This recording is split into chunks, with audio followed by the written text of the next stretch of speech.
Tafliad da I gyfeiriad Sam Jones yn fan hyn. Jones yn y cwrt Cosby yn tannu ar ergyd.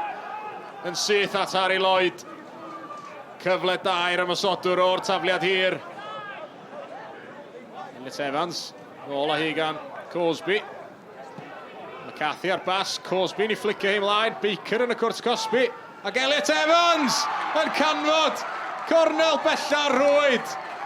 Symudiad am y neddgar gan Met Caerdydd, ond symudiad nath dal I ffordd yn y diwedd. Ac Elliot Evans yn pigo I gornel.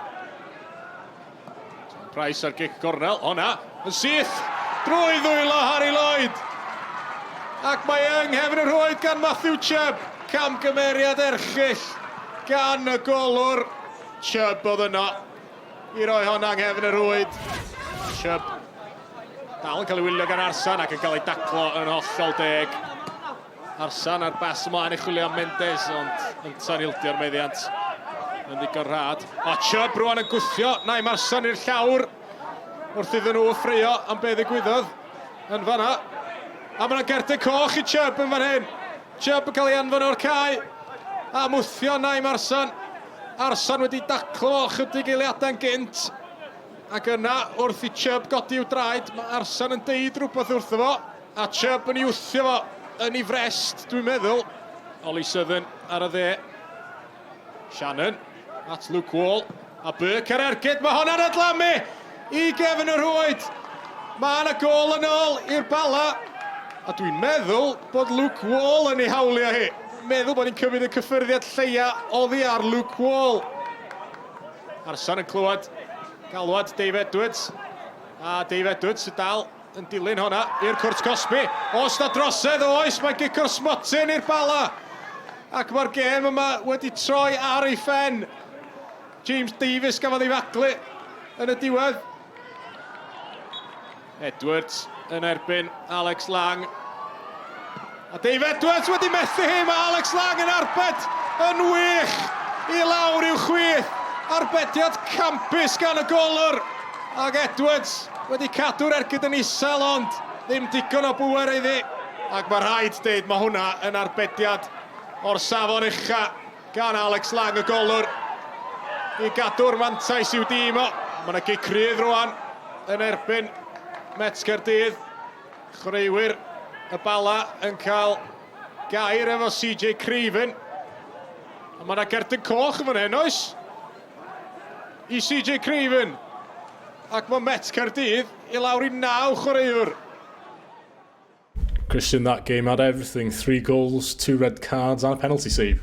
Yes, it did. You know, it was a typical final day of the season. Having looked at the way the momentum changed across the league this afternoon, it certainly played its part. And yeah, you know, it did have everything.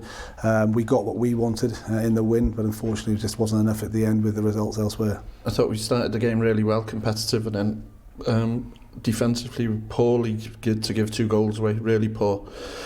Defensively, we haven't been good enough over the last few weeks, few months, and then obviously it gives you a massive uphill battle to try and get back in the game. And then second half, I thought we were really good and could have gone on and won it. And then it was an eventful second half with everything that went on. But you know, credit to Cardiff Met, they've done really well this season and they're a good team. Elliot, you took your goal well at the start of that game. Good win for you? Yeah, it was all we could do. Obviously, with Penabont playing in the other game, you know, we obviously can't control what they do in that game. So, you know, the message before the game was to go and win our game and put the pressure on to get into that 3rd spot. So, pleased with the win. Obviously, disappointed with the sendings off.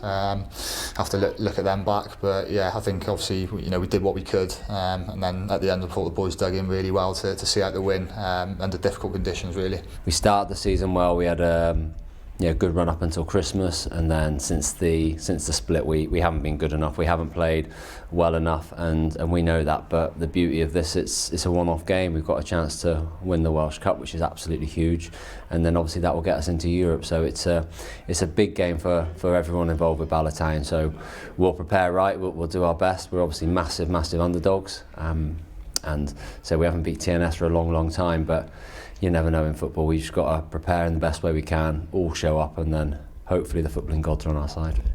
You know, we're champions of the League Cup, we're in the final of the Welsh Club, and we're in the playoff semi-final as well if we don't win the Welsh Cup.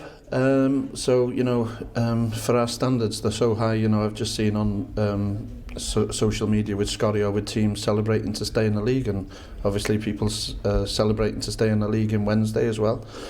So for us to be League Cup champions and then be in the final of the Welsh Cup, which is a great occasion for everybody to go, and then to be in the semi-final of a playoff, you know, by our standards, it's not a good season, but, you know, a lot of people had changed with us, but we've got to be better, and we've got to be better prepared going into the Welsh Cup final.